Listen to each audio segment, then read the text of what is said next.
Good morning, everybody. My name is Margaret Hinkle. It's my privilege to chair the Post Commission. I am calling to order our 54th public meeting. And let me begin by taking a roll call of those in attendance among the commissioners. Commissioner Bluestone.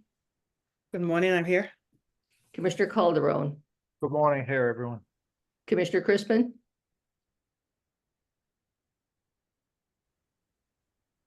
Good morning, I'm present.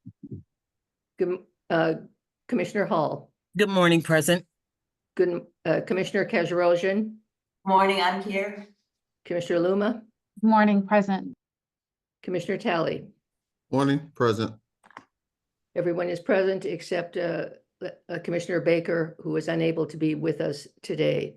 Next, I would ask for a motion to approve the minutes of our August 15th, 2024 meeting. Is there such a motion? So moved. Is there a second? Second. Thank you. Commissioner Bluestone, Yes. Commissioner Calderon, Yes. Commissioner Crispin, Yes. Commissioner Hall, Yes. and Commissioner Kajrosian, you moved. Commissioner Luma Yes. and Commissioner Talley. Yes. I also approve. The minutes are unanimously approved. Let me now turn to our executive director's report. Enrique, please. Thank you, Madam Chair, and good morning, commissioners. I will share my screen briefly. Actually, in a minute right now, I have a brief report for you today. Just give me a minute to share my screen.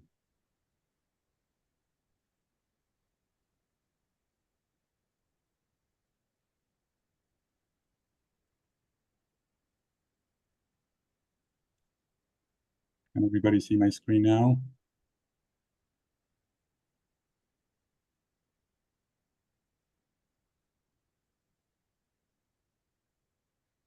I will be talking today about some stakeholder engagement in this fall season. There's quite a bit of opportunities and occasions for some of us to be around a number of events that are very important in the mission of police reform. I'll also touch briefly on certain reports that are due to post, like I started to do last meeting. And then I'll turn it over to our CFAO, Eric Rebello-Pradas, to give the finance and administrative update. As I mentioned, this fall brings a number of occasions for us to be in front of different stakeholders. Last week, we were at the McLEA meeting, that is the Mass Association of Chiefs of Law Enforcement, Campus Law Enforcement Officers. We have our team from Standards that regularly attends those meetings. And it's always good to be in front of groups of people like them. Cindy Campbell and I were recently presented in front of the Springfield Board of Police Commissioners. This is the body of 5 commissioners that were appointed by city ordinance and make disciplinary recommendations on to the mayor when it comes to matters that the police chief himself cannot or does not have the authority to do. It was very important. They had very many questions for how they coordinate with post and the requirements that fall under the police department for reporting certain information, as well as the timing of that information and that discipline. Yesterday, the day before yesterday, and all through the annual chiefs meeting, there has been people in front of attending that meeting. We have a table that people can come, all the chiefs can come and ask questions of post. Given some recent communication that we sent to them, it was very appropriate that both staff from the Division of Standards as well as staff from the Division of Certification be in attendance, and we've had a presence there all of this week. We recently were in front of the chairs of the Joint Committee on Children and Families, Annie Lee and Randy Ravitz, came with me for us to give them an overview of the recent activities of Post. They're very interested and engaged, and these are some of the engagement and meetings that we have had in the past, and we continue to want to have it going forward, especially as it relates to explaining the mission of Post going forward. I will be next week in attendance to the Post Director Summit organized by the International Association of Directors of Law Enforcement Standards and Training, also known as IADLIST. They're the organization that maintain the National Decertification Index. They're the ones that organize the annual conference that some of us went a few months ago. We are invited to go to this summit at the Federal Law Enforcement Training Council Center, rather, also known as FLETC, in Glencoe, Georgia. That happens next week. There's a big conference. It's a big deal at the International Association of Chiefs of Police. It's coming to Boston. It doesn't normally take place in Boston. It happens in different places, of course. In October, between October 18 and October 21st, we will be sending a couple of people to this conference. There's a lot of interesting sessions on police accountability, on health and wellness, tactics, training, etc. So there will be some presence there by Post, and given that it's a great occasion, we also understand there's a lot of activities like get-togethers and whatnot. As a result of those, we look forward to again engage in those activities.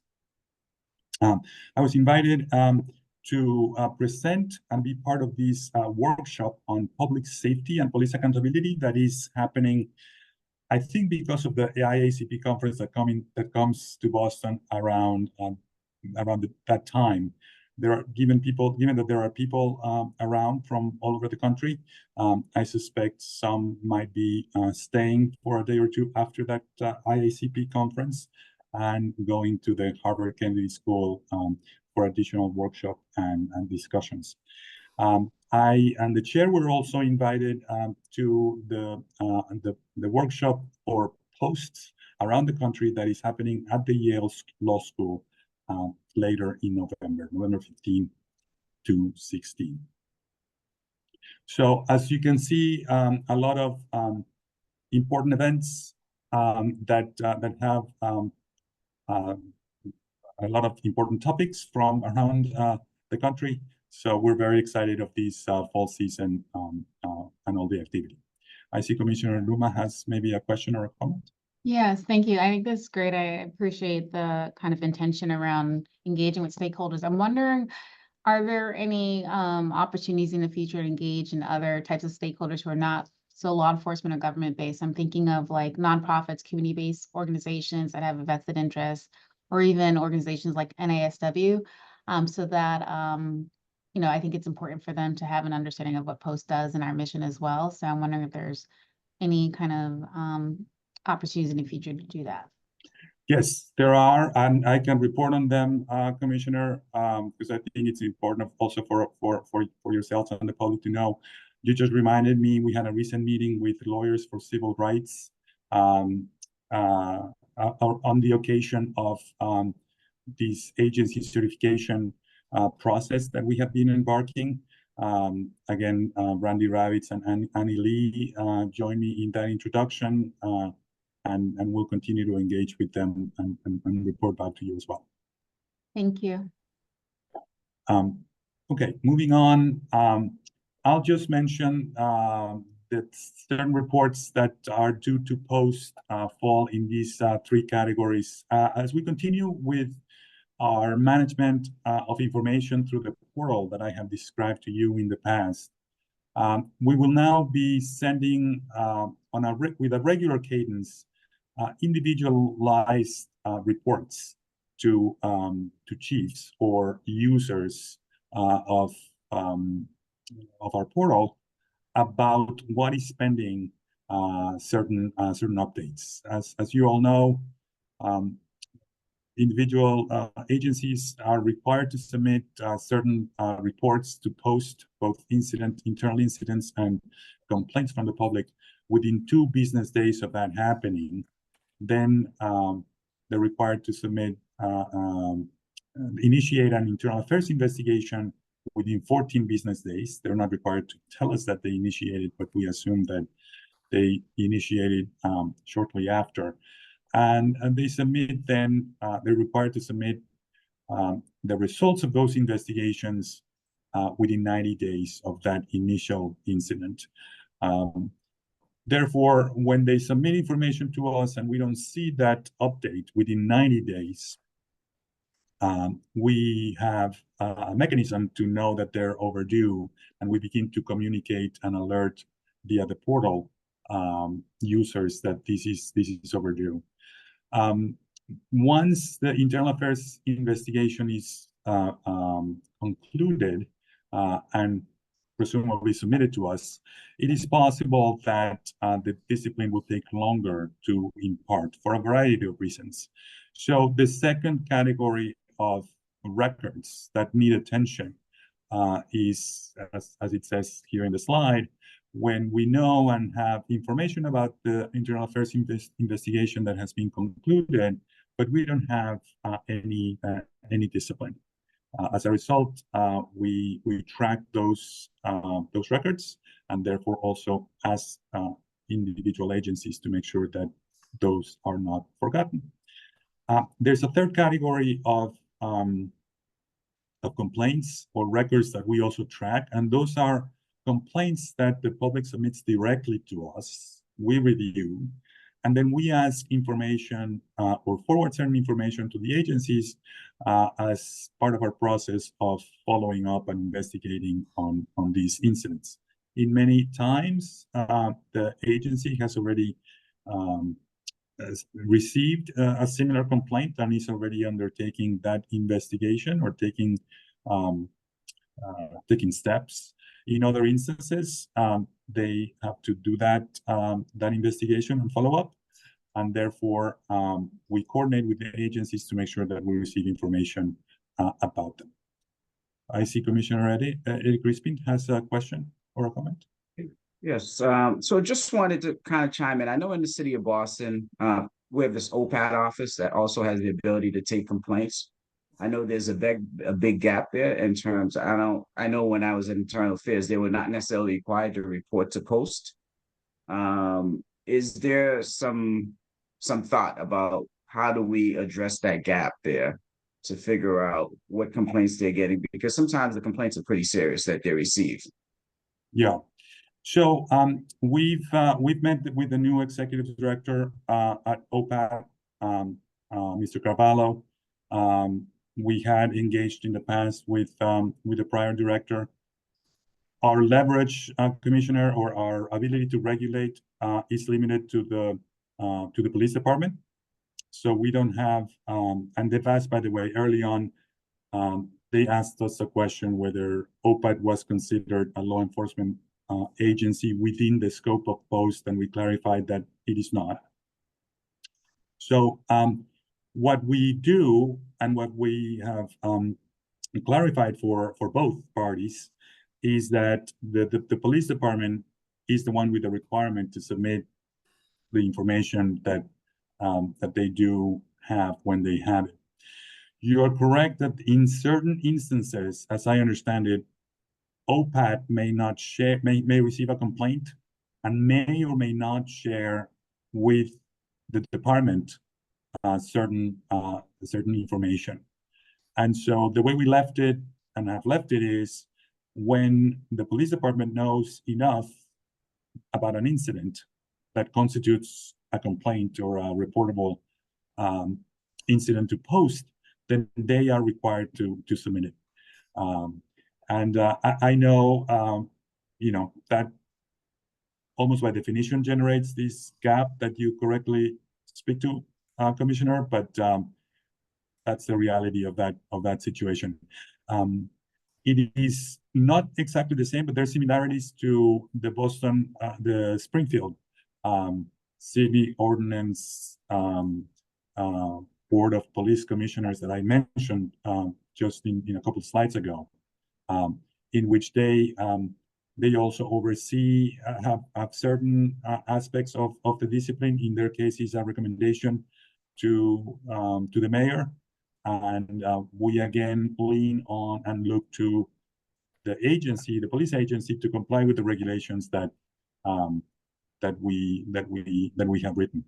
By the way, one last thing, we've also issued guidance on submitting certain reports to post, and there's a particular section in that guidance that effectively speaks to what I just spoke about, which is when the police department does not have enough information for it to constitute a complaint, for example, then, well, they cannot be faulted for not submitting that information to post. But they're required to take steps to make sure that they have the information they need when they can. I'm sorry for the long response, Commissioner, but you're correct. It's something that requires coordination. Thank you. So I'll move on to continue this this latest round of open incidents and complaints that we recently emailed individualized reports to chiefs and users of our portal of records that fall in either one of the categories I described in the previous slide. Records that need attention because they need to be, they're beyond the 90 days of initial submission, or we are looking for a discipline, or we need to have some coordination with them. It is perhaps not surprising that the largest agencies have the most records. I will be again updating you on this regularly. There are 4 agencies with 10 or more records. Some of those dates are necessary to pay attention because the incident may have taken place, a lot longer than, the recent days. The state police and Boston PD are the agencies with the most records, or the need to update on those records, as you can see in this chart. There's a lot of other departments, 11 to be precise, with 4 to 6 records, as the chart here denotes. And as you can see, it's a long tail of very many agencies with either 2 or 1 record that is due to post, as it says in the slide. 26 agencies to be precise, with 2 records, and 43 agencies with 1 record due. So our push most recently was to send all of these agencies the detail of those records that need attention, so that we could have a check-in on the occasion of the Chiefs of Police meeting, so that we could follow up and answer any information, any questions, if there's any, as to how they do certain things, interact with the portal, etc. Again, the idea is to continue to educate and remind agencies of the requirements of the regulations. Okay, that concludes this part of my my update. Before I turn it over to Eric, is there any other questions or comments from commissioners? Okay, seeing none, Eric, why don't you go ahead? Okay, thank you very much, Enrique. Good morning. All the information I'm about to present regarding FY24 year-end and FY25 spending plans is expressed in much greater detail in your packets. There's a memo that's in there. We'll give you lots more information. So I'll just give some highlights of that memo here. In closing out FY24, the fiscal year that just closed on June 30th, final spending, which you can see on that first row there, came in at $7.6 million, and that's about 90% of the total principal amount that was budgeted, which is the $8.5 million that you see there.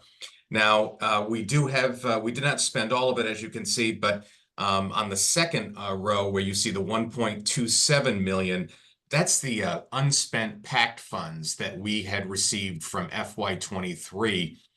And we did not end up needing those funds, but the legislature had sort of gifted those to us because we're still in our growth mode and so forth. But we did not need to use those. So in addition to the 1.27 million that'll be reverted back to the general fund, there'll also be about 841,000 from the principal appropriated amount that we will also be reverting. That 841,000, most of that is actually from attrition, delays in hiring, payroll savings, which is very, very typical, which I've gone over the past couple of years now. Next slide. Thank you. So for FY25, we recently met, or the F&A team had recently met with Commissioner Loomer and the executive director in order to review spending plans. Spending plans were submitted to A&F on September 5th, and we are currently awaiting their feedback.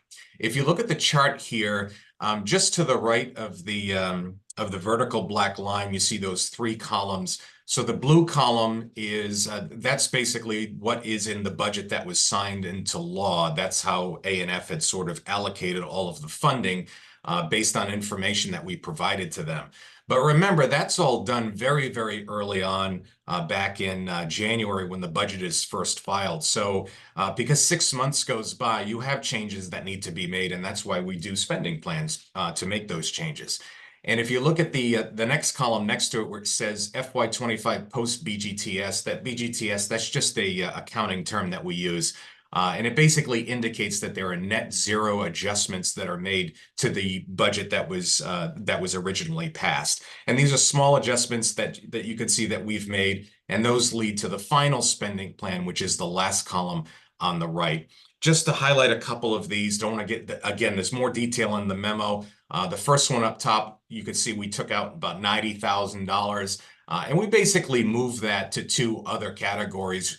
We moved about 70,000 all the way to the bottom for UU, that's technology. That was to pay for a project that we had to delay from FY24 into FY25, and that was for the XFACT project where we get integration with the CGIS's information. So we are scheduled to get that done hopefully in January or February of this fiscal year. So that's just one example of some of the movements that we make there. And the other $20,000 from the $90,000 there, that went over to contract employees. And that was actually to help pay for some of the interns that we have. We've had a lot of success with interns, especially within the legal division. And so we wanted to make sure we had enough funding in there to get at least 6 interns for the rest of the fiscal year, or for the entire fiscal year. Just the largest areas of spending to look at, obviously, payroll is always going to be the largest. This includes the onboarding of 5 additional employees. So that would equal a total of 53 by the end of FY25 or June 30th. And all of this includes the 3% COLA, which matches exactly what the executive agencies are going to be doing this fiscal year. Second, although it comes way, way, way down, is the information technology. We barely break $1 million there. And this is largely due to the fact that development of Salesforce is complete for all intents and purposes. Although we do want to make sure that we are flexible because things might be needed over time that we do not anticipate. And we have accommodated that in our budget. But most of the budget now for Salesforce is going to be embodied in maintenance. And that's basically licensing fees, AWS hosting fees, engineering support, things of that sort. And then finally, the third largest expense is the office space. The number you see there, though, includes utilities like electricity and taxes, as well as operational maintenance. And this is the org chart for FY25. This is the forecast. Everything that you see here represents as of today. So this is 49 positions that have been filled, and the 4 that are currently open, which you see highlighted in green. And those we're working with division heads to get those posted on the website as soon. In addition to that, I do want to just point out here, as you look at this chart and you saw some of the numbers that we were just talking about, I just wanted to present a small caveat that while it does look like we're plateauing on our headcount and our spending, keep in mind that there are some aspects of the post commission that are still not fully operational. And that is, for example, auditing, certifying law enforcement agencies. That's just a couple right there. So there may, and I only mention that because there may be some, while we are seeing this plateauing right now, there may be some increases that we will see over the next several fiscal years as we start to put into place those other operations that have yet to be done. And then finally, I just wanted to update the commissioners on our hiring, our latest hiring. The Division of Police Standards recently onboarded its 4th Enforcement Counsel, William Aiello, and the Legal Division continues to see more activity. Everett Fowle was just brought on as 3rd Counsel, and also Kimberly Shatford, a recent graduate of Boston University Law School, was just brought on as to the Legal Division as a fellow. And a name you've probably heard before, Mia Catterman from Roger Williams University Law School. She has returned to us for another semester as a legal intern.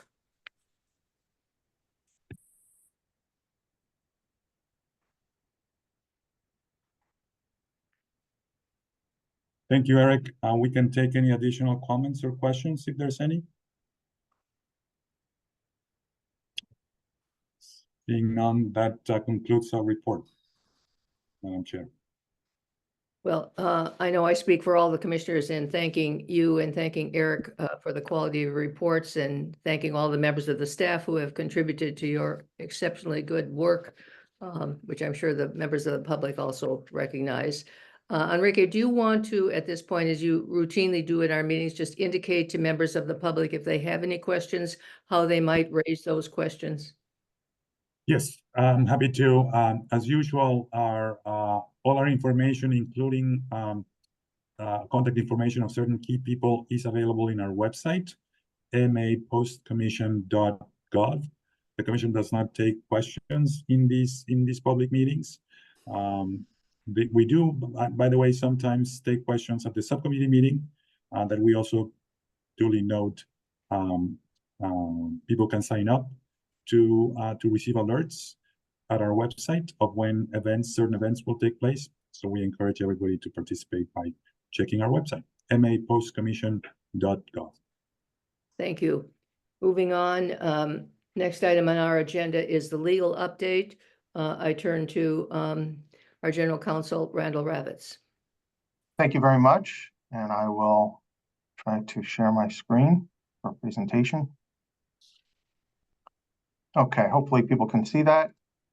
Yes.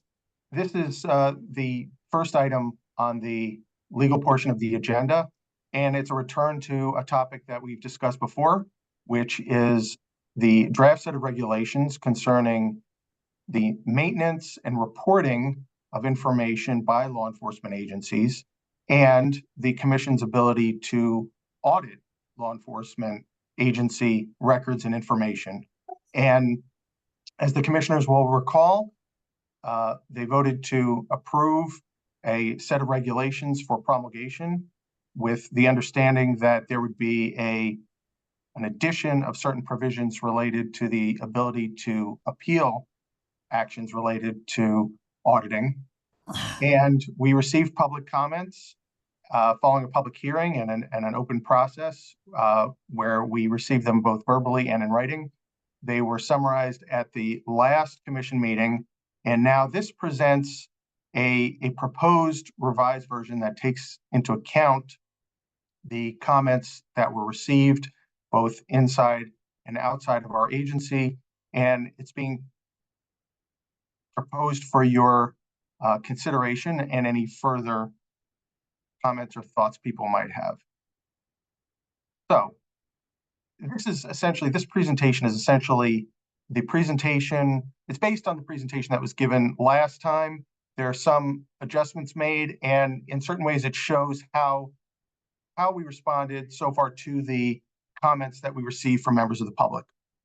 So last time I went over the process of developing these regulations, so I won't repeat all of that this time, but It began in May of 2023, and then the process and the prospective regulations were discussed in November, and then December, and then in May. And then there was the public notice and comment process earlier this year.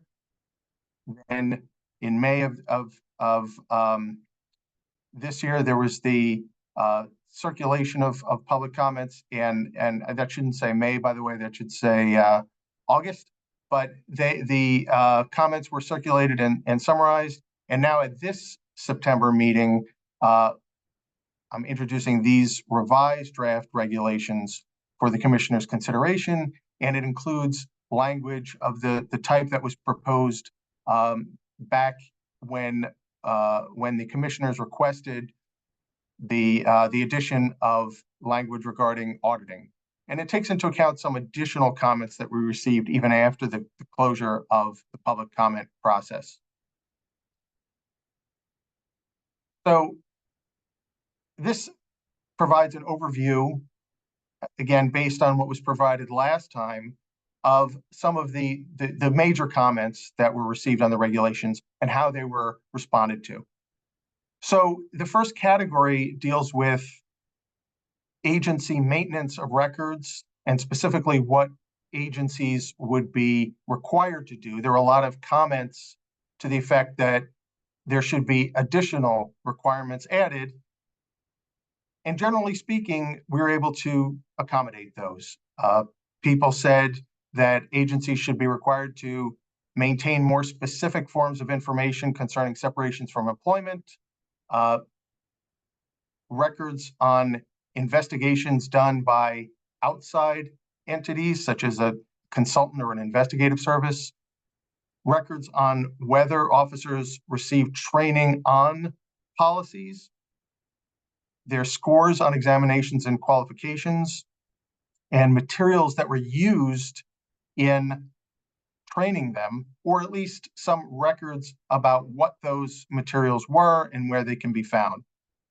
And also that agencies should be required to use standardized terminology regarding the dispositions of disciplinary matters and the reasons why people leave employment. So we were able to accommodate those by adding language throughout the regulations. Now, there were also comments to the effect that agencies should not be required to do certain things. So some of those we were able to accommodate. People said that agencies should not be required to insert all of these records into individual personnel files. There should instead be a separate file. So that was a change that was made to this draft. Another change that was recommended that we were able to accommodate was that there had been a provision stating that all records and communications exchanged with any auditors or analysts or consultants and the like should be preserved. And one comment was that's too cumbersome. Instead, how about just a list of what was exchanged? So we accommodated that. But then there were some changes that were recommended by members of the public that we did not make to this draft. So I would say that with respect to those matters, there are really three main reasons why changes were not made. One reason is that the matters could potentially have relevance. They could be enlightening, and that doesn't necessarily mean that they're going to be treated as dispositive. Some of the commenters stated things to the effect that there are certain types of records that shouldn't be given too much weight in a disciplinary process or a certification process, for example. And so the way these regulations approach things is to say, all right, we'll leave that to be evaluated in those processes, and those arguments could be made in those processes. And maybe those arguments will win the day. But for now, let's just say that agencies should not destroy these records. They should preserve them. The issue, again, of what weight to give them, that could be taken up at the appropriate time, on the idea that they could potentially, these records, have some relevance. And so that's I alluded to the second reason there, that there's some utility in just maintaining things and not destroying them. So at least we have a record of what was said, even if what was said is subject to dispute. And then also I've alluded to the third reason, that we can view them in context at the appropriate time, taking into account any arguments that people make about why they should or shouldn't be given attention. And so I think that some of that applies to the reason to maintain contracts. It's something that could potentially be relevant because it's a significant part of how a law enforcement agency operates. And there is some inherent value in keeping contracts, for agencies to keep contracts, even if we never have to look at them, when they've entered into binding agreements, and not destroy those contracts. And the weight that anyone should give to those contracts, that could be evaluated at another time. And the same is true with the reports that might be generated by an auditor or an analyst or a consultant. Let's just have agencies keep those, and they could be evaluated in context if and when the time ever comes. Same thing with letters of counseling. People have made points to the effect that letters of counseling are not, they do not constitute disciplinary actions. They are not formal reprimands. They are something different. They are a way to advise employees about how their performance could be improved. And those points are well taken, but then if there's ever a time to take into account letters of counseling in some sort of action by the commission, those points can be made then. For now, let's just have agencies keep them and not destroy them. Same thing with determinations made by prosecutors, Brady letters. People can raise challenges to them, but let's have them keep them, not destroy them. Now, then the last item on this list was information regarding constables. And so these regulations would provide for agencies to maintain very basic information on constables within their cities. In other words, who they are and what their terms are, how they can be contacted. That's it. This does not require agencies to oversee the work of constables. So some people objected. They said, look, constables, they're independent from us. We don't oversee them. You should remove this information from these regulations. But the fact is that, one, it would be very useful for the commission to be able to enlist the help of law enforcement agencies in obtaining this information on who constables are throughout the Commonwealth and what their terms are. So that would be helpful, but also there is some utility to law enforcement agencies just having this information themselves, because this is a form of activity that is related to law enforcement that is going on within their own municipalities. So it doesn't seem unreasonable to ask law enforcement agencies to just keep track of that. And there were some other types of comments, some of which we're able to accommodate, some not. So one comment was to state that these regulations do not require agencies to recreate records that were lawfully destroyed previously. So we incorporated that. Another comment was that individual officers should not be required to maintain records. There had been some provisions that would require individual officers to keep a lot of the same types of information that agencies were required to keep.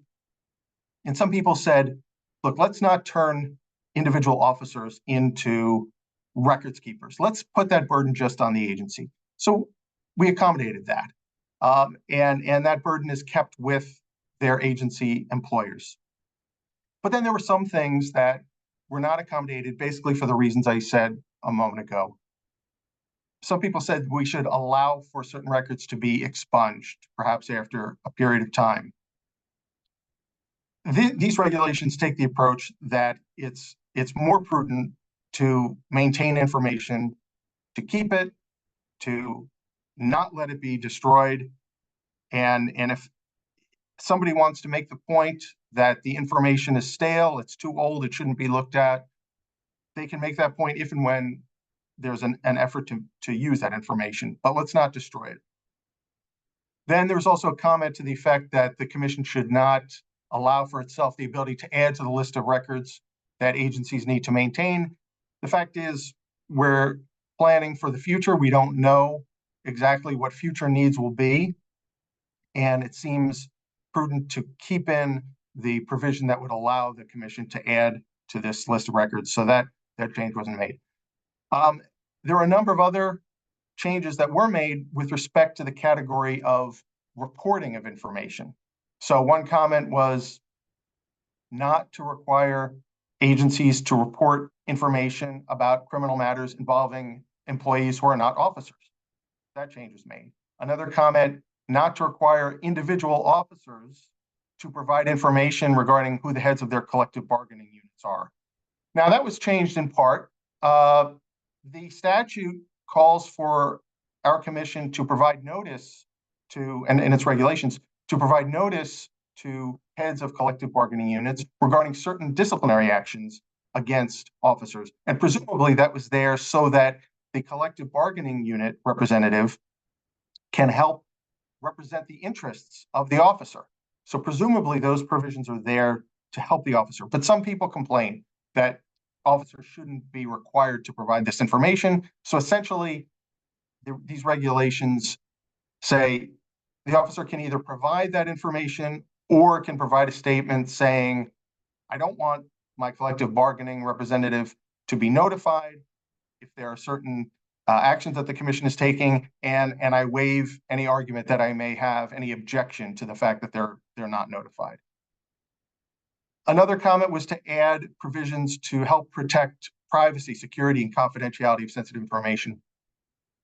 And so there are some provisions that were added that would address that. So for example, provisions that would spell out the qualifications that are needed for a commission auditor by making reference to an existing set of regulations, and that existing set of regulations would require that auditor to be given information and execute certain information regarding the need to maintain confidentiality and so forth. And I'll also add that when it comes to the commission's own records and databases, we do have a separate set of regulations governing our databases. And those regulations include provisions that would require the commission to maintain confidentiality and to take certain steps to maintain the security of information. And if we want to build on the commission's procedures, we could always do so. But number one, if we're going to do that somewhere, it seems like the better place, the more appropriate place is in that other set of regulations. And in fact, we don't need to promulgate regulations to that effect. That's something that the commission can do without promulgating regulations. And it can do it with more flexibility if it has not imposed some specific requirements on itself through regulations. So it was partly accommodated, partly put aside to be dealt with separately. Another comment was to allow the commission to obtain materials regarding training, or at least some records of them. And again, I mentioned that earlier in a different context, but that was something we were able to accommodate. Another was to require agencies to report certain information regarding, it's really a list of their civil service employees where they are already required to do so by statute. So we're able to accommodate that. Other things we're able to accommodate in the context of auditing, enabling others to request that the commission perform an audit. Doesn't mean the commission will be required to do so, but they can make that request. Defining the necessary qualifications of auditors. As I said, we incorporated some other provisions that we already have in other regulations that would help address that.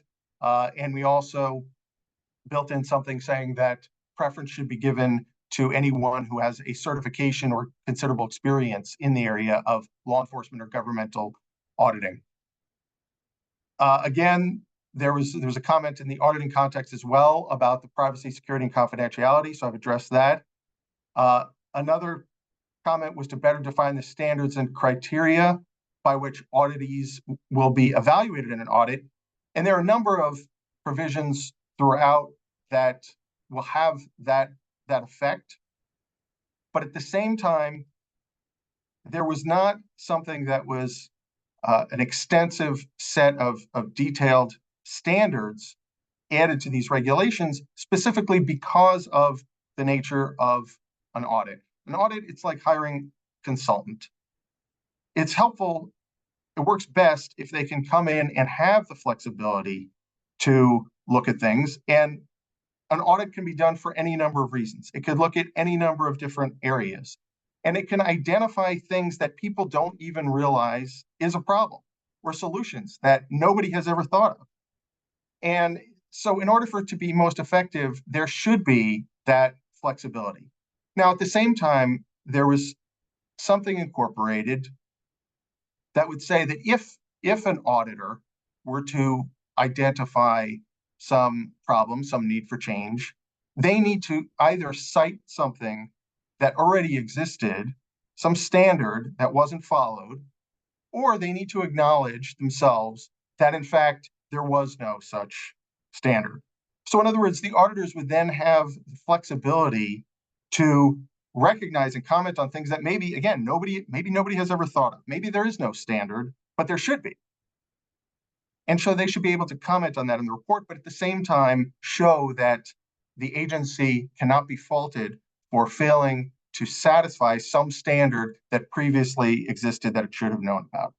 So that's a way of approaching that while maintaining the flexibility that an audit should have.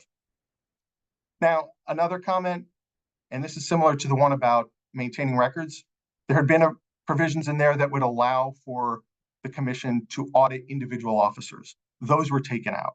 These regulations were left to focus on regulating law enforcement agencies. Now, some other matters that had been raised, reconsidering the provisions requiring certain attestations. So the way that was changed was really not so much through that section, but through another section that would make it all the more clear that agencies and officers will not be required to produce privileged information or information that they are required by law to withhold. That was the issue that was cited as people challenged the requirement that there be certain attestations provided.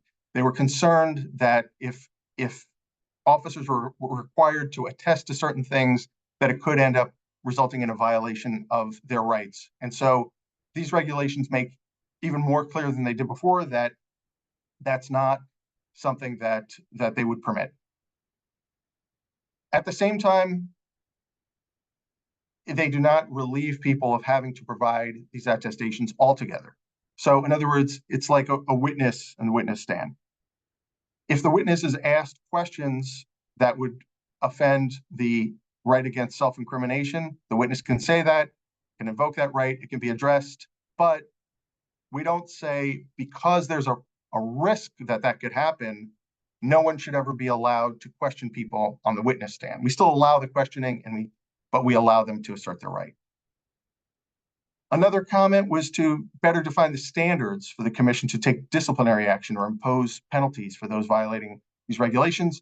And as I'll explain in a moment, that section has been completely redone. Another suggestion was that agencies should be required to permit inspections by prosecutors. The way that the regulations were changed is that it would allow the commission to direct agencies to permit such inspections, but it would not automatically allow that.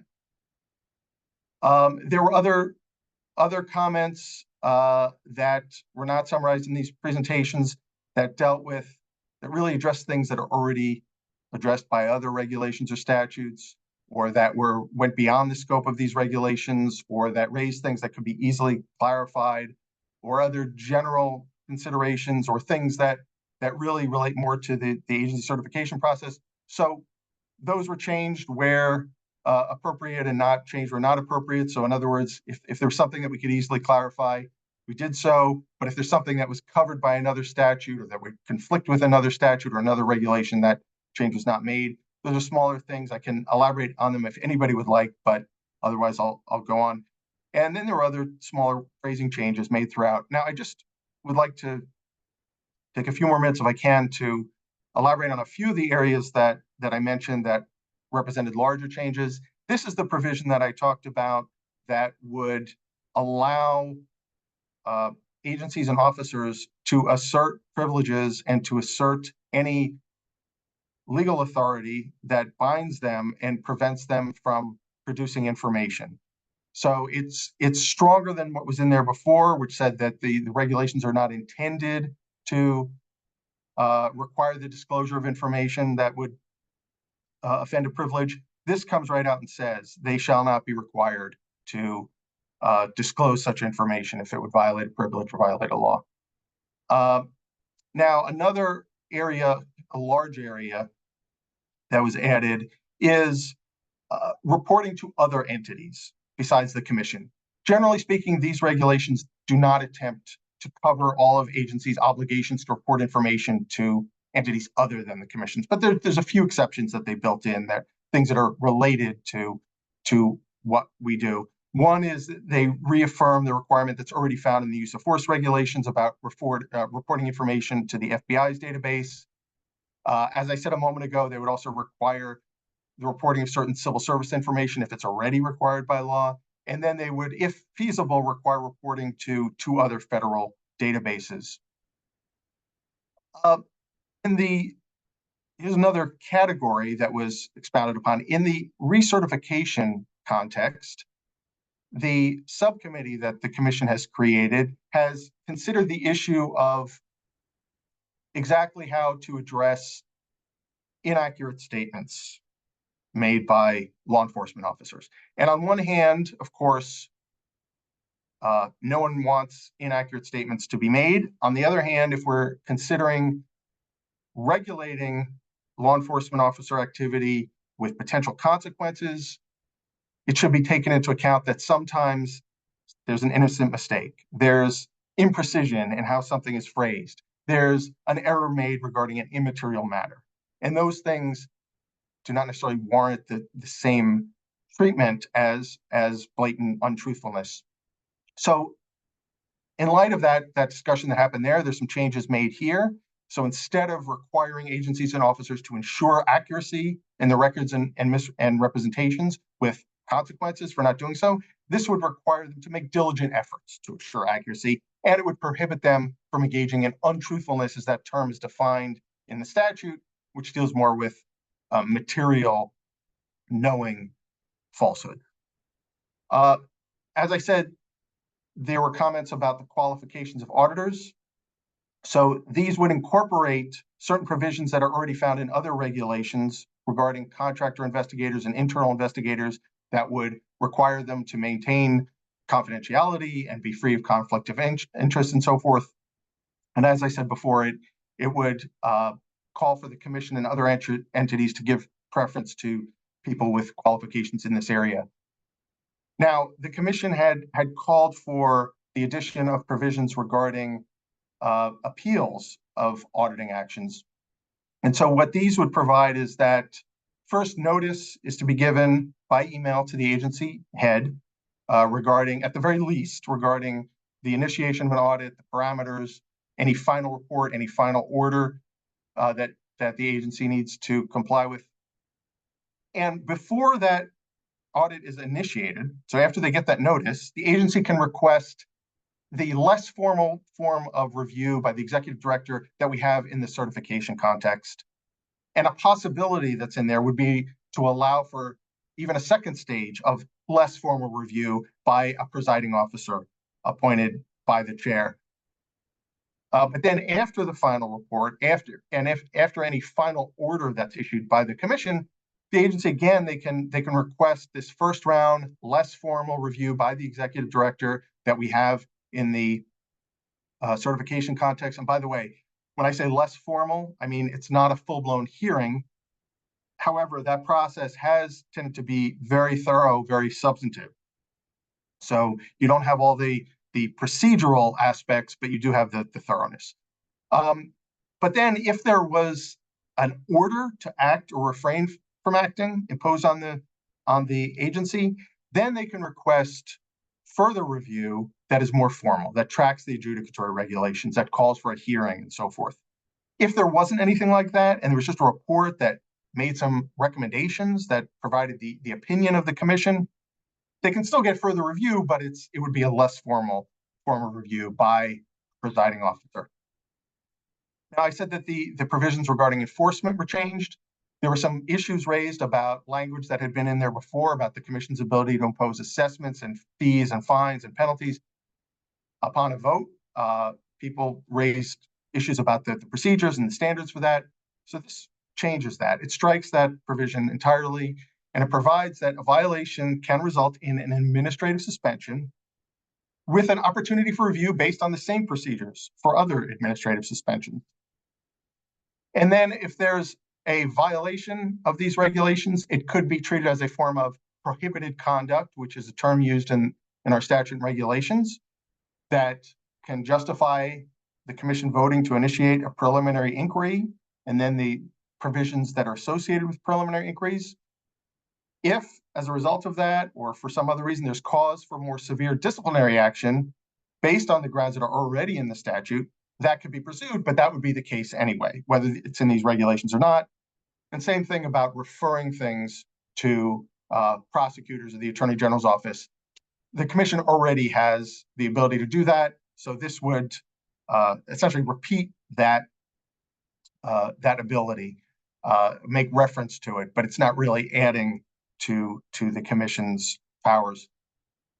So that concludes that presentation. I can answer any questions or receive any comments if the chair would like me to do so.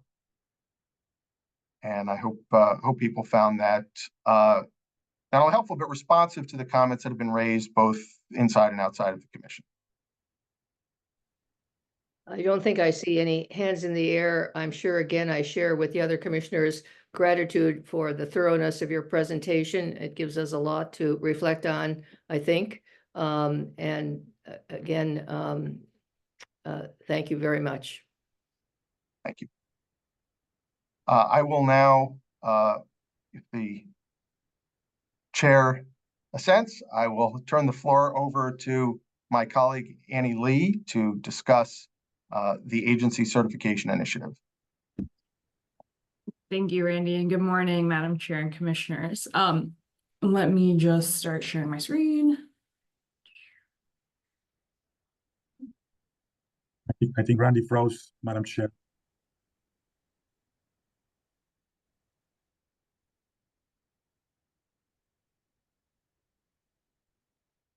Can everyone see my screen?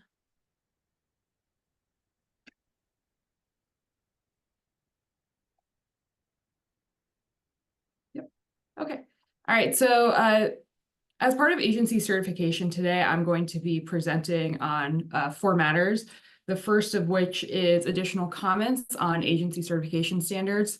The second is a use of force standard. The third is a use of force reporting standard. And finally, the fourth is the code of conduct standard. Before diving into this agenda, I wanted to close the loop on something that was raised during last month's meeting. In response to a request at the commission's meeting in August, I've included a proposed timeline for agency certification in your packet.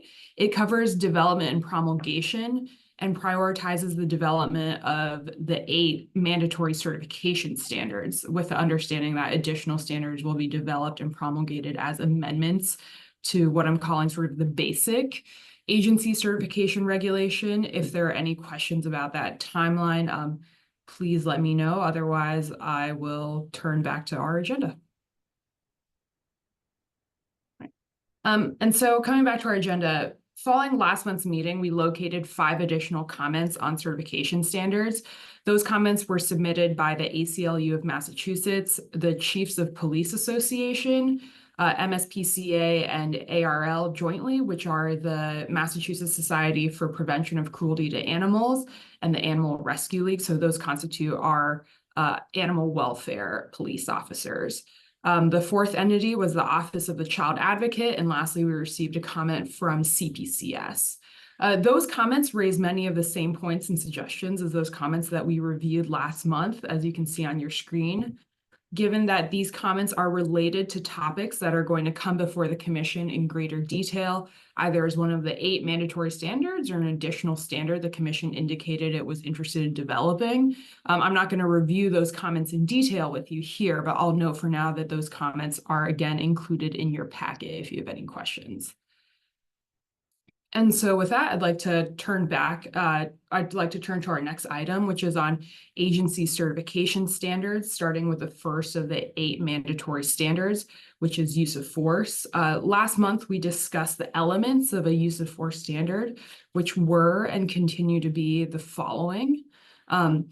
Given that the draft standard largely calls for agencies to develop a use of force policy that incorporates the requirements and obligations of the Commission's use of force regulations, which are located at 555 CMR 6, and fleshes out concepts that are either baked into or consistent with that regulation, the draft standard in your packet doesn't really include many substantive revisions.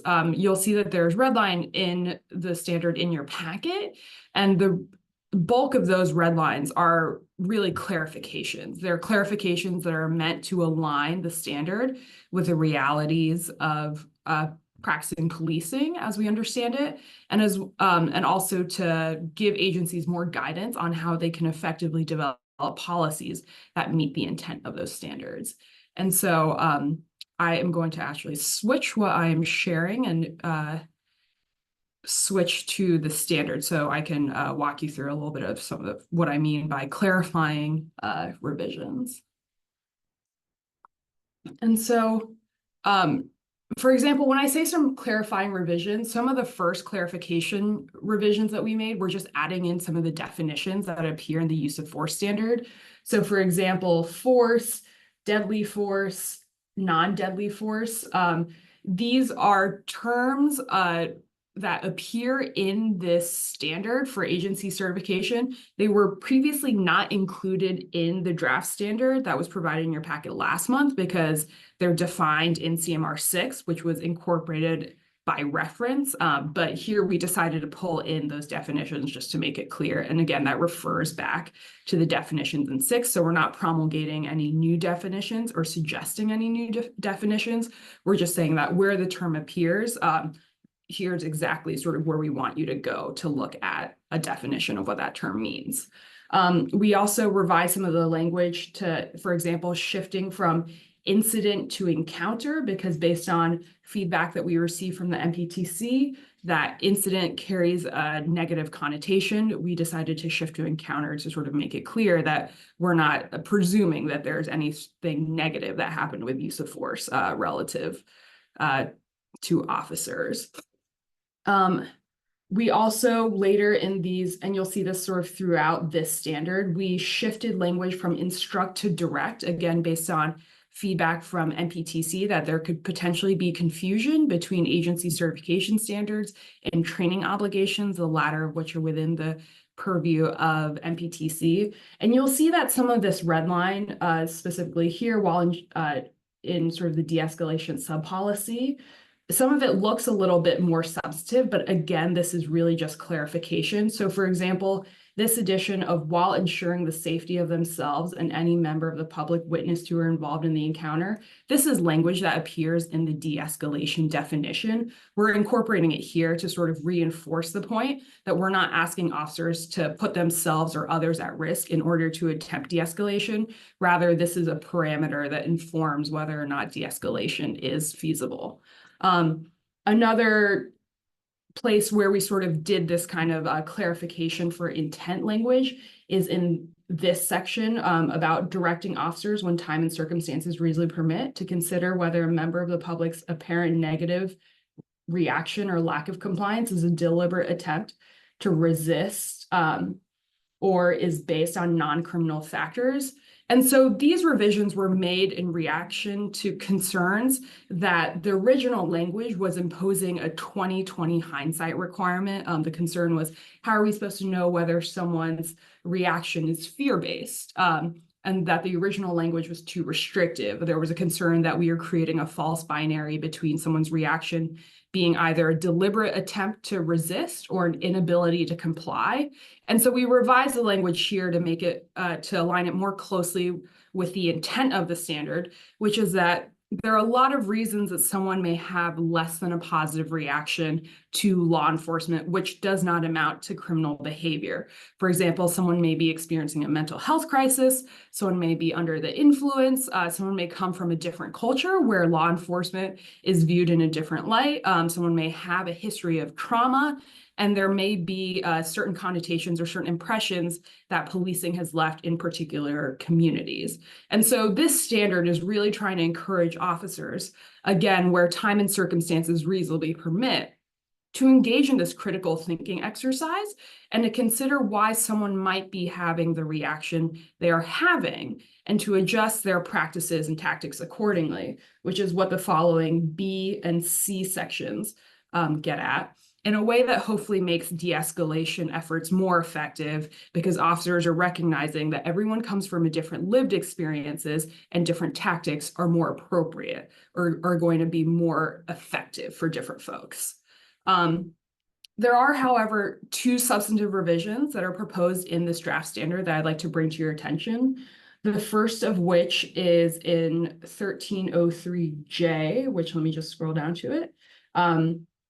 This is a specific suggestion to include a sub-policy concerning the use of force in animal encounters. And so this is based on a comment that the commission received from the MSPCA and the ARL jointly, which are, again, constitute the animal sort of rights police officers, to sort of simplify it. And so they submitted a comment suggesting the inclusion of a use of force standard that is sort of tailored to animals, given sort of the data that they've collected about how use of force seems to be disproportionately used relative to animals, and sort of recognizing the deep connection that people have with their pets. And so given not only this comment, but also that Humane Society Police Department is included as a law enforcement agency within the scope of agency certification, the standard here was revised to require agencies to include in their use of force policies a sub-policy that relates to the use of force in animal encounters, just given how different animals and people are. Another substantive revision that was included is also later here in this Q section, which directs officers to prepare post-encounter reports regarding de-escalation efforts or the use of force. And this was something that was identified as a best practice to the commission to help facilitate the continual training of de-escalation and use of force. And so these reports, not only help officers sort of memorialize what happened relative to their de-escalation efforts or their use of force, but also have the benefit of sort of facilitating some of the continual training elements that are also sort of laid out in the standard, which is the post-encounter discussions, as well as post-encounter review with their supervisors.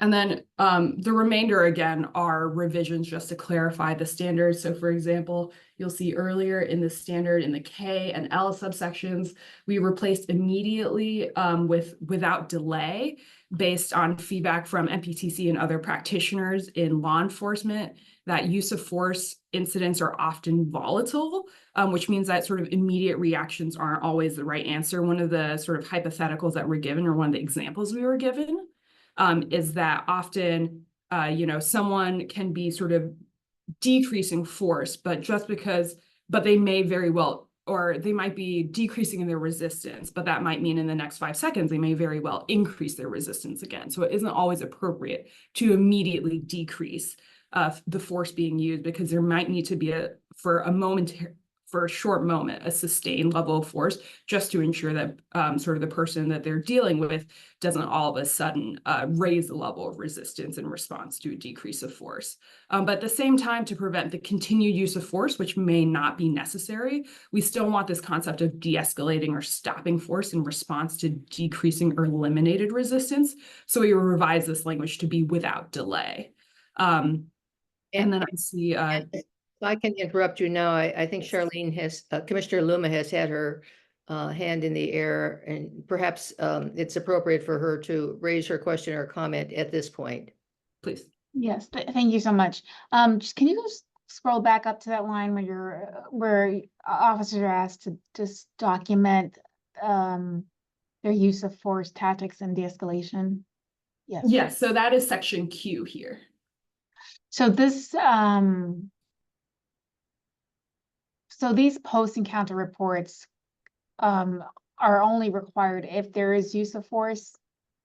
Also regarding de-escalation efforts. Well, so my question is, so I would assume officers are consistently using de-escalation efforts, right, in every interaction or interactions where there may be an increase risk in behaviors or risk of behaviors that may lead to the requirement of force. So I just want clarification of that.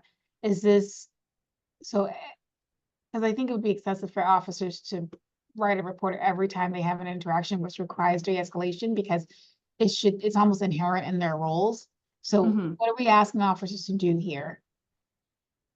I think the intent is really to sort of facilitate these kind of discussions regarding de-escalation efforts or use of force. Again, recognizing that de-escalation, happens in the field consistently. I think that at least with respect to sort of these standards for directing officers to engage in sort of these post-encounter discussions, as well as to routinely conduct de-escalation reviews, those don't sort of strike me as burdensome. But your point about sort of preparing a report could be overly burdensome. So we could revise this language to sort of tailor that to sort of say, direct officers to prepare post-encounter reports regarding, sustained de-escalation efforts. If something that wasn't if sort of something beyond routine de-escalation efforts or something that was a little bit sort of harder to de-escalate occurred in the field, that could be something where a report is helpful to sort of then take a look back retrospectively, sort of as a training exercise, to be like, okay, it took me 20 minutes to de-escalate the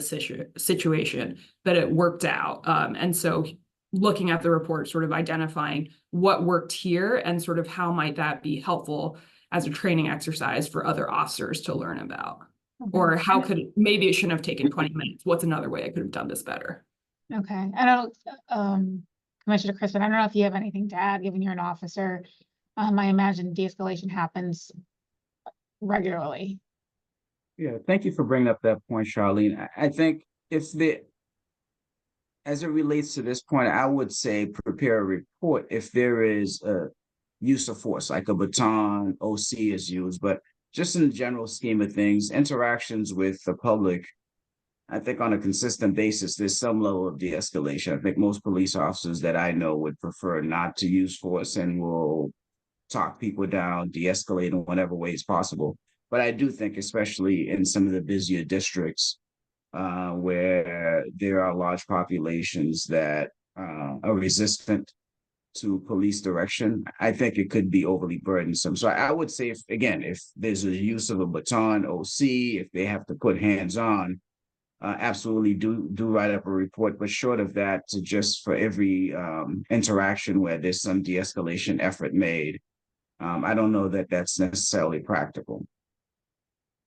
Commissioner Crispin, is there a way to sort of suggest that officers should be preparing reports, regarding significant de-escalation efforts? Sort of, is there a way that sort of officers can engage in sort of, I guess, developing best practices for de-escalation, sort of notable examples of here's a situation that they encountered and sort of here notable de-escalation efforts that were made and, hopefully they were successful, so they can sort of teach those kind of best practices to other officers?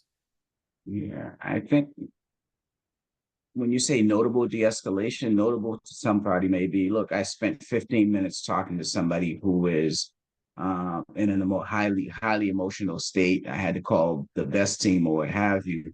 But I think for me, I would probably use this in situations where there is a use of, again, some of those tools that police officers have available to them. I think de-escalation is just a normal part of what police officers do every day. Having just left the academy, that's at the center of every interaction that police officers have with people who are experiencing some level of emotional, high emotional state, who may be emotionally disturbed or what have you.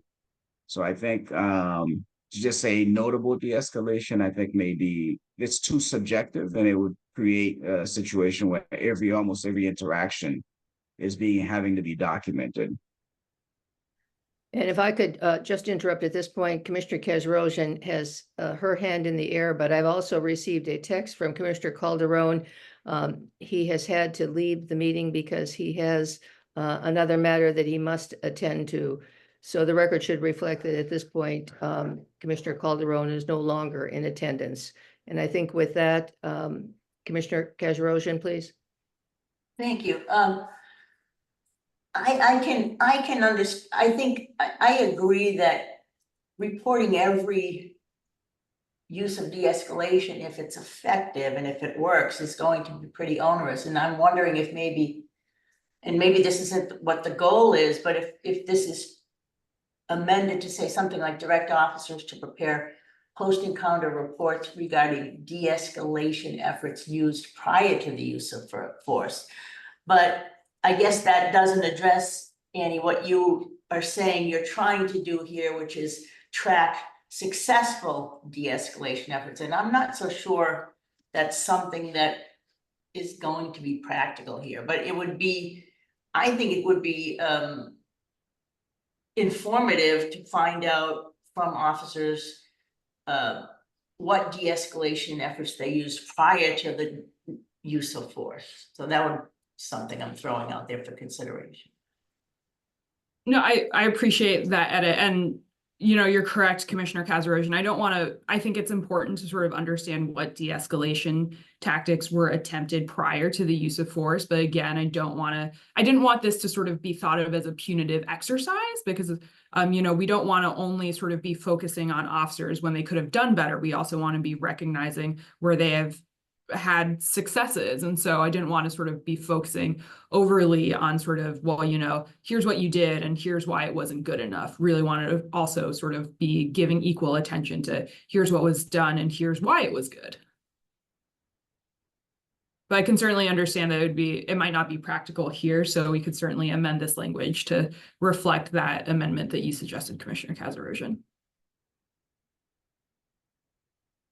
Commissioner Crispin, is that consistent with your sort of your concern? Yes, that seems to be a lot more practical. Again, I think as it relates to the issue of having to write a report if you have to up your use of force. This is what most departments are going to ask anyway. I think it's almost like asking, you know, what did you do when you woke up in the morning? You know, it's just such a normal part of the job.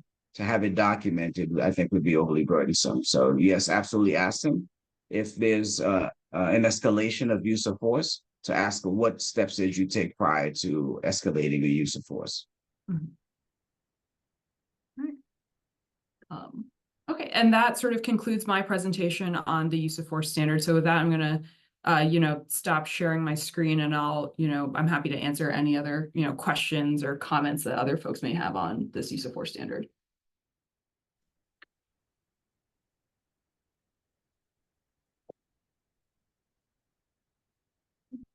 I don't think, sorry. No.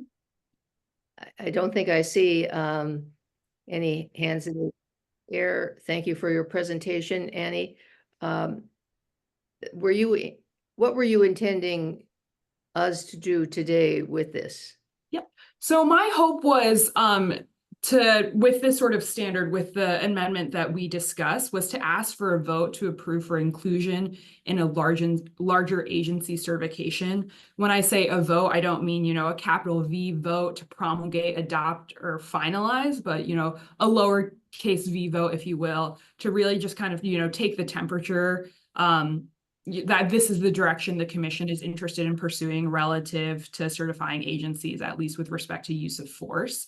And I'll note that if the commission does take a vote on this use of force standard, this is not the last time that this is going to be before the commission, because not only will this come back to the commission when the larger agency certification regulation is complete and ready for promulgation, but also in the coming months, because the commission will begin discussing a model use of force policy. And so when a model use of force policy comes before the commission, it's going to be important to consider the policy in conjunction with the standard, and ideally to have sort of the standard guide the discussion for where the policy should go. And, if the commission does make decisions or has discussions about the use of force model policy that is either sort of different or doesn't speak to something that's covered in the standard, to amend the standard so that both documents are consistent with each other. And so when I sort of say that I was hoping the commission would entertain a vote on this standard, it's really kind of a conceptual like thumbs up, thumbs down, with the understanding that this is going to come back before the commission, not only after agency certification is ready for promulgation, but also when the model use of force policy comes before the commission. So let me ask, I'm a little bit confused. Do you feel that we need a vote at this point for you to proceed? I think it can be helpful for my purposes, not only in sort of taking the commission has taken this policy direction or is interested in pursuing this policy direction because it'll inform the development of the model use of force policy, but also for my purposes of sort of proceeding to work on sort of the next 7 standards. And I see our executive director has his hand in the air, so let me turn to him. Thank you, Madam Chair. I think it would be helpful, as Annie mentioned. Also, I'll remind the commissioners and everybody that part of this is C. So it's helpful for the MPC themselves when they come to their own public meetings to have these discussions with the benefit of the discussion that we just had here today. Thank you. Any questions or comments? Commissioner Kajrosian? I just want to make sure I understand what we're doing, though. I'm very supportive of the direction we're going and what Annie has presented. And if we need a vote, I would be willing to make the motion. I'm just not sure what we're moving to do. I mean, I would move that we as a commission, adopt this approach as presented by Annie today and continue the discussion and to continue to work in this direction, if that's something we can vote on. That would be my motion. That can certainly be the motion. I've included in your packet in the cover memo a proposed motion for you today, if that's something that would be helpful or consistent with sort of what you're suggesting. And that specific language was to, vote to approve this standard for inclusion in the larger agency certification regulation. I think sort of the intent is the same, to sort of approve the direction of it. And so, whatever language you're more comfortable with, I'm happy to sort of roll with that.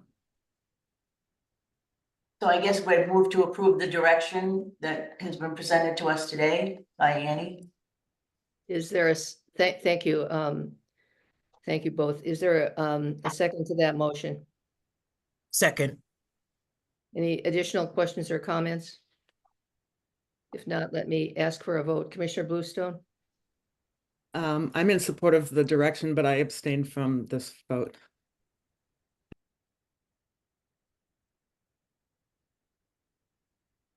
And you understand that the, pardon me, you understand the vote is simply to move in the direction?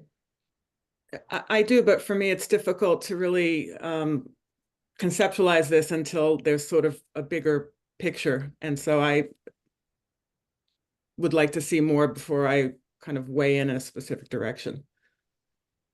I mean, Commissioner Bluestone, if I may, kind of attempt to answer sort of or respond to the concerns that you're raising. I think that,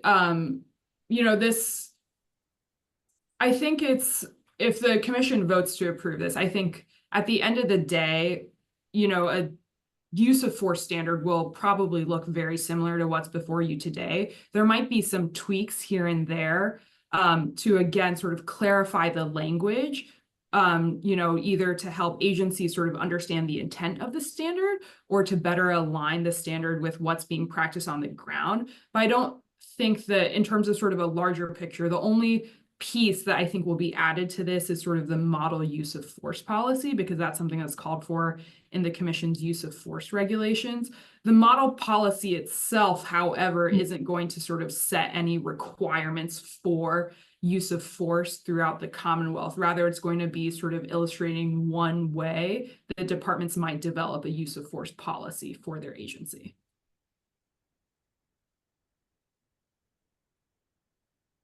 And I think Commissioner Luma has. Yeah. We're So taking the vote, but go I'm, ahead.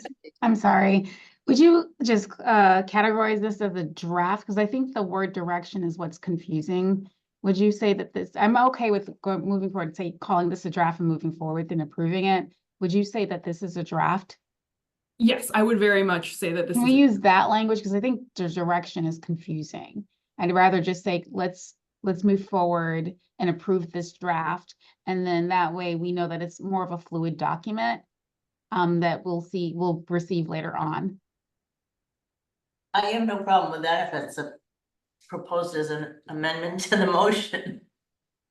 And I'm sorry. With that language, that language for me is more comfortable. Yes. Yes. So and again, I think two people were talking at once, and I didn't quite hear what was being said. So I think we were at the point where Commissioner Bluestone had abstained. There were some questions and some responses. Commissioner Luma has made a suggestion. Commissioner Kazarosian, did you want to modify your motion? Sure. Yes, I had said I would modify my motion to incorporate the word, oh my gosh.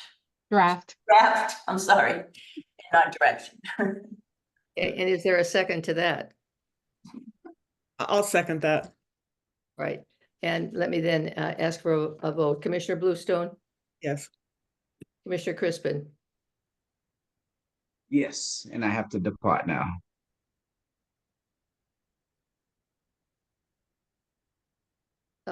Thank you. Commissioner Hall? Yes. Commissioner Kazarosian? Who?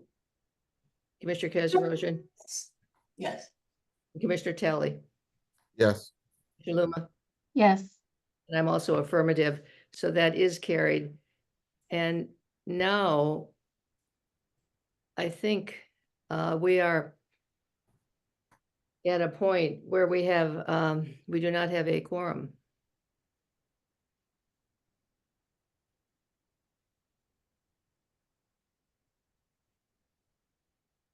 So, Madam Chair, if I might suggest, I'm happy to continue with my presentation on agency certification, sort of, moving forward as sort of really this is an informational presentation, and I'm not expecting, or the commission sort of can't engage in any deliberations or take any actions on this.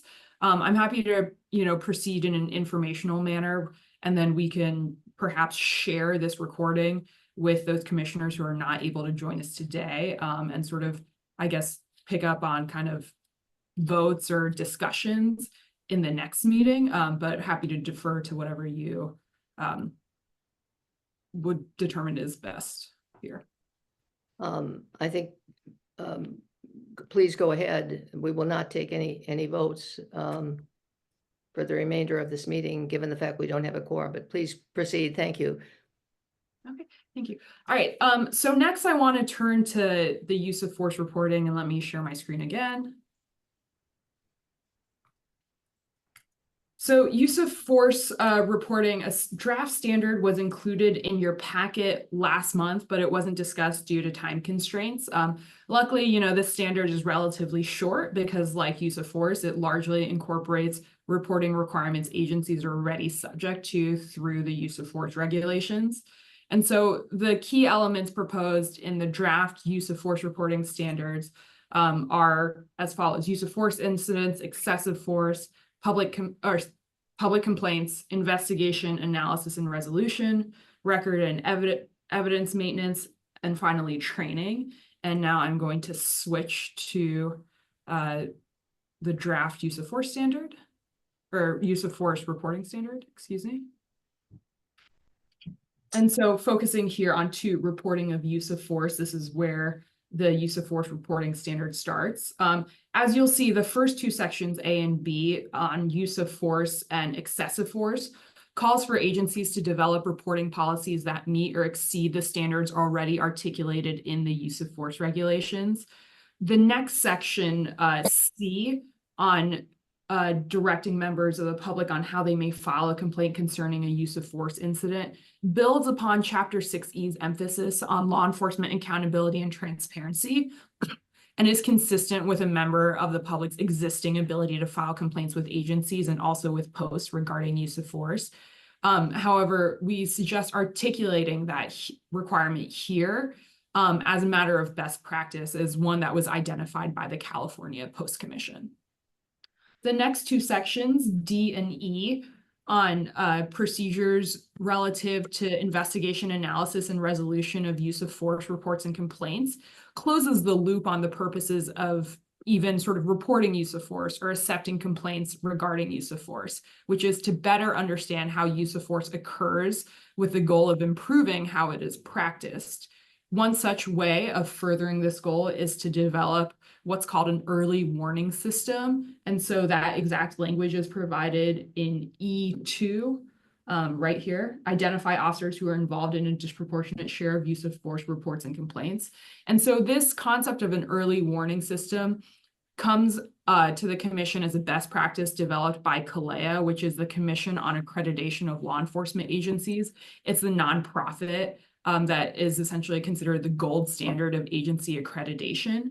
And so the idea here is to sort of identify officers who are involved in a disproportionate number of use of force reports and complaints for the purposes of first determining whether an officer is going to benefit from any intervention to improve their use of force, and if so, providing that intervention.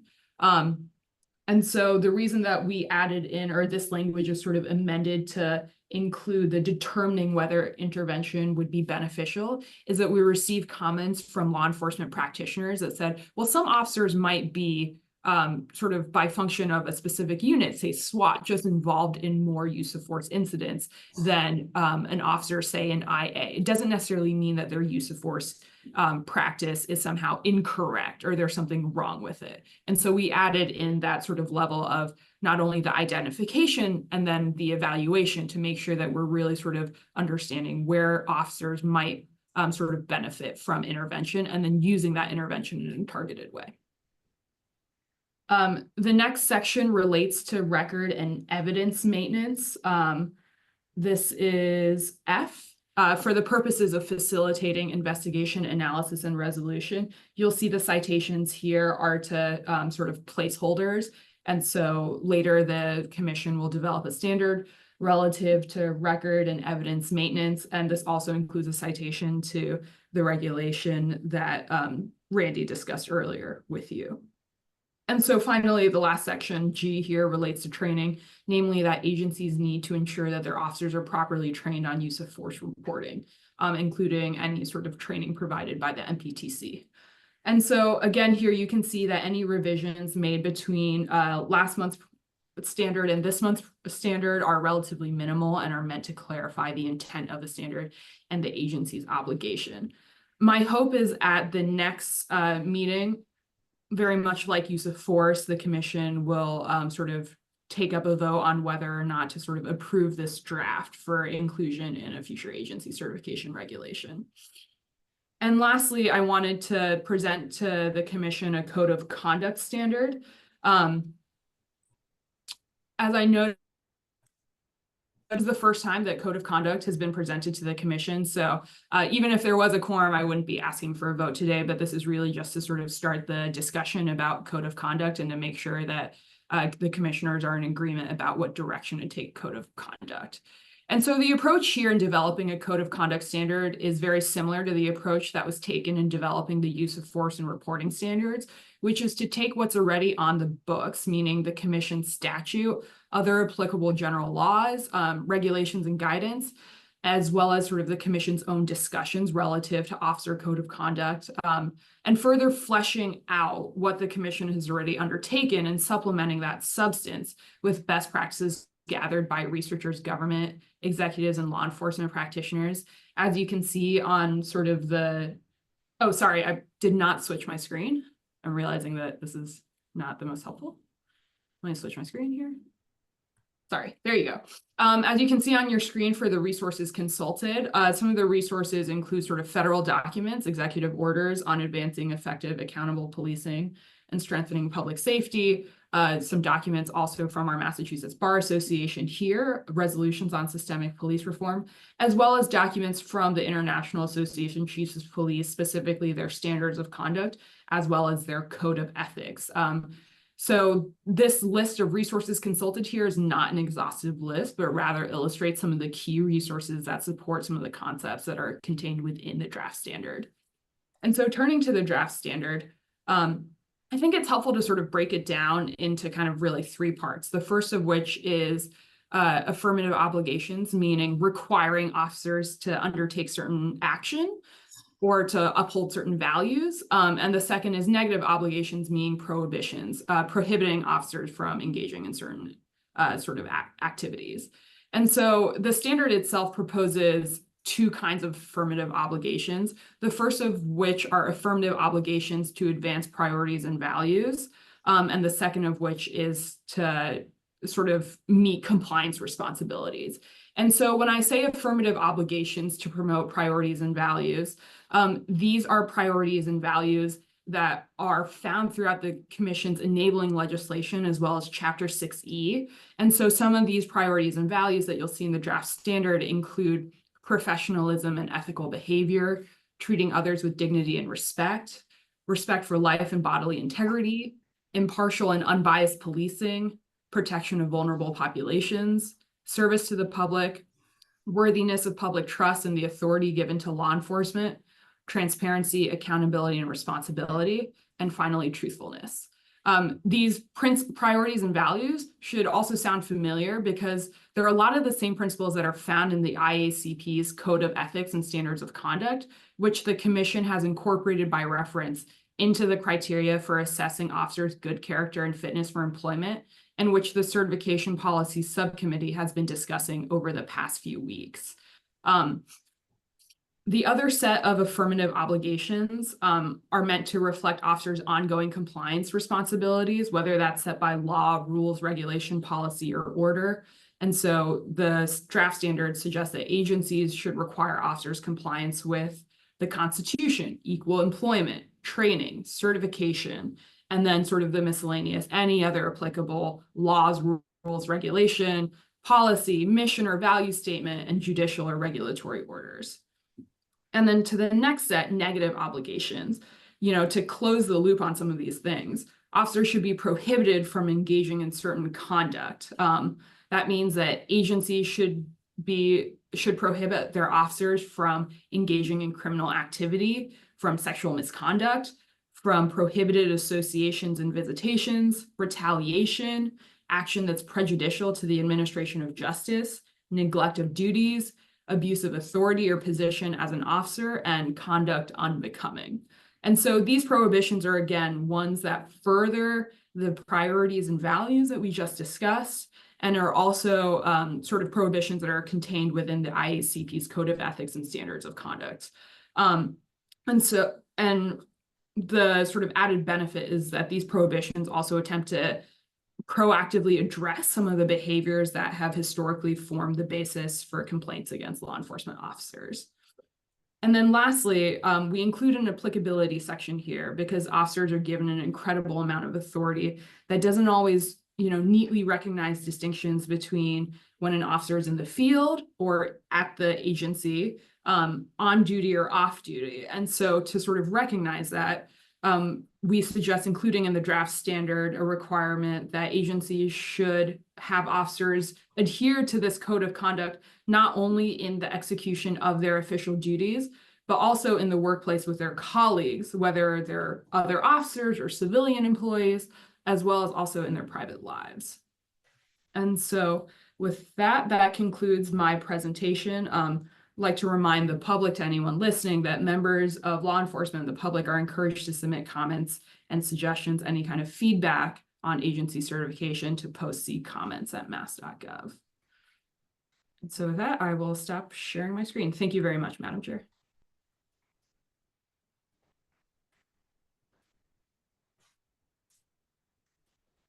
Thank you very much, Annie, for the thoroughness of your presentation. It's clear, I'm sure, to all the commissioners, the extent of the work that you've been doing on these matters. We appreciate very much your presentation, and we recognize that we will be dealing with the issues that you're raising at subsequent meetings. I think with that, unless anybody has any additional questions or comments, I turn to item number 6 on our agenda, which is labeled matters not anticipated by the chair at the time of posting. And there is a matter, and I would, at this point, turn to Commissioner Bluestone, although she may have had a question about something else. I didn't. Thank you, Chair Hinkle. I'd just like to take a moment on behalf of all of us, really, to acknowledge our sadness at the devastating loss of Enrique Delgado Garcia, a Mass State Police trooper and member of the 90th recent training troop that was due to formally graduate in October. Enrique was also a victims advocate with DA Early's office here in Worcester. He was a beloved member of our community who was dedicated to service and dreamed of becoming a state trooper. And I'd like to express our deep sympathy to Enrique's family and friends, as well as all members of law enforcement who have been directly and indirectly affected and impacted by this extremely traumatic and tragic event. It's incredibly sad to me as a member of the Worcester community to experience this loss of someone who was really wonderful. Thank you very much, Commissioner Bluestone, for your eloquent comments. Is there anything else that anybody wishes to address before we adjourn? If not, let me thank all the members of the staff who have worked on the matters that were addressed today. Thank the presenters for the thoroughness and the care of their presentations, and thank my fellow commissioners for the attention that they provided to the matters, the important matters that we are addressing. And I think with that, we are now in adjournment, correct?